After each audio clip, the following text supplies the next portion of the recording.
ଚାଲ ବୁଲିଯିବା। High friends, ଜୟ ଜଗନ୍ନାଥ। ମୁଁ ସ୍ନେହା। ଆଜି ମୁଁ ବାବା ମାମା ସାଙ୍ଗରେ ଯାଉଛି ଭୁବନେଶ୍ୱର ଶିଖରଚଣ୍ଡୀ ମନ୍ଦିରକୁ। ସେଠାରେ ଆଜି ମା ଶିଖରଚଣ୍ଡୀ ପାହାଡ଼ ଉପରେ ପୂଜା ହୁଅନ୍ତି। ଦେଖ ସାଙ୍ଗମାନେ, ମନ୍ଦିର ଆସିଗଲା। କି ସୁନ୍ଦର ପାହାଡ଼, ବହୁତ ବଢ଼ିଆ ଲାଗୁଛି। ତାପରେ ଆମ କାର ପୂଜା କଲୁ। ମା ଶିଖରଚଣ୍ଡୀ ପାଖକୁ ଉପରକୁ ଗଲୁ।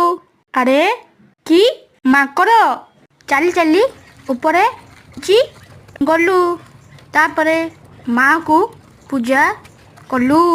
ଫ୍ରେଣ୍ଡସ୍, ସମସ୍ତେ ମା ଶିଖରଚଣ୍ଡୀ ଦର୍ଶନ କରିବାକୁ ଆସନ୍ତୁ। ଜୟ ମା ଶିଖରଚଣ୍ଡୀ।